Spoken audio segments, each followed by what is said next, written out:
I'm literally filming this at like 1 because that's the only time there's any peace and quiet in my house. Hello, I'm alive. I'm bald. I have a dog now. She is a Yorkie, allegedly, but her groomer said she's a Maltese Yorkie mix. She's currently really sleepy and going back into her cage. As you can see by the title of this video, which is yet to be decided, but it is going to be something related to the video of what this video is about. So let's get into it. Really quickly before I begin, I'll be looking off like here quite a bit because my script is on my laptop because I cannot think and be angry at the same time, and boy will I be angry. And also because I'm using my computer as a tripod and I'm filming on my phone. Let's get started. You know what, I want to make the angle slightly better. Not just yet. We'll get started after this clip. Okay, so we're back. Hi. So you've probably heard of the George Floyd situation and how he was murdered, brutally murdered. And as you can see, I'm not black. I don't live in the States. So I'm not here to educate all of you about the situation of black people in America. But what I'm here to talk about is the hot mess that is the American justice system, specifically their cops and their cop training. So, here's a little fun fact if you didn't know. The police academy in America is only 6 months. That's right. I can't believe it's Christmas already. I swear to God, the summer breaks just started. You want to know how long cop training is in India, a country America loves to look down upon? 18 months. In the UK, it's 2 months. It's 2 years. It's 2 years, not months. Not months. Here in Singapore, it's 6 to 9 months, but we're allowed to have that. Why? Because their NS happens. NS, if you're not from here and you don't know what it is compulsory military training here in Singapore for all PR and Singapore citizen men, boys. And we're also allowed to have a 6-month training because we have under 6 million while you have over 328 million. Also, the fact we're a city-state, meaning that we are the only state. That was my mother. And you guys have 50.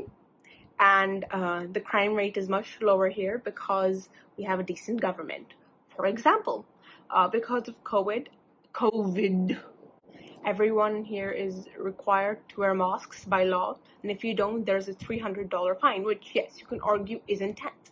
But do you see people rioting here? No, you don't. Unlike in America, where all the white people are like, I need to get my haircut.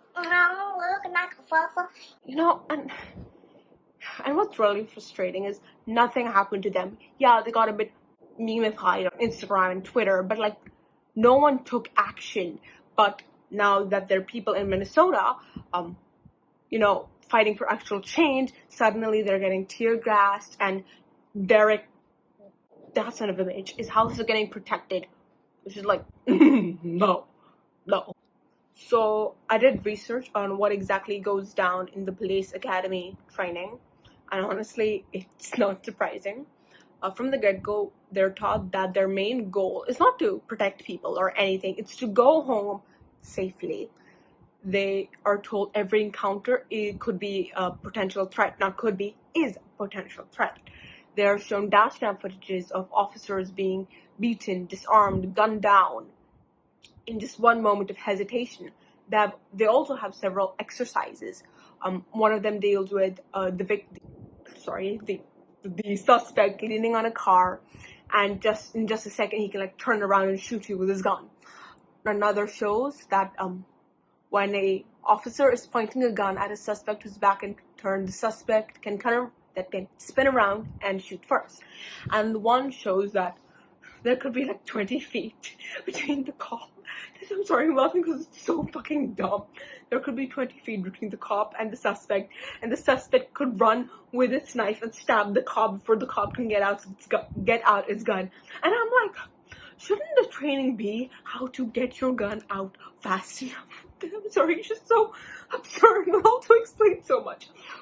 Moving on. So basically, officers are trained to shoot before a threat is fully realized, which, explains why they don't shoot to disarm. I don't know if the words are going to come up here because I don't know if I know how to do that. But the point is, that's probably why American cops never shoot to disarm.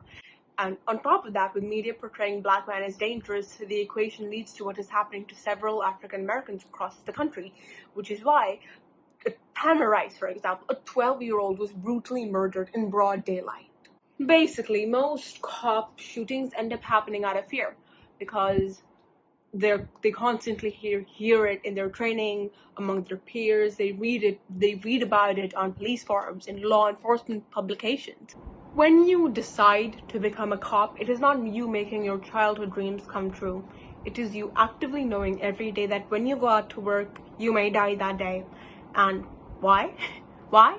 Because you are here to serve your country. So if you're that afraid of dying, don't become a cop. I repeat, do not become a cop.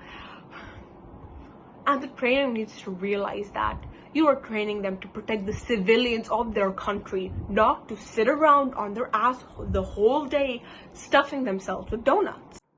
Also, imagine being a part of a country which teaches people who are meant to protect you that their lives are more important than yours. Can't relate. So happy I can't relate. So this quote is from a book by former Seattle Police Chief Norm Stamper, To Protect and Serve. When something bad happens in police work, for example, a cop shoots a fleeing unarmed man in the back, the tendency is to fixate on the incident, often ignoring the organizational structure that produces the culture that gives rise to the event. And I think we can all agree, this is why a man with 18 prior complaints was able to commit murder.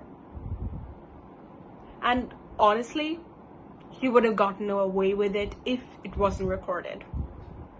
And as to why African Americans are targeted, I think it has to do with the fact the media, until recently, wasn't called out for portraying them as threats, because schools in African American neighborhoods receive less funding, leading to a more inadequate education, which leads to a higher unemployment rate, which eventually leads to a higher crime rate. The unemployment rate in America as of 2017 is 3.7%.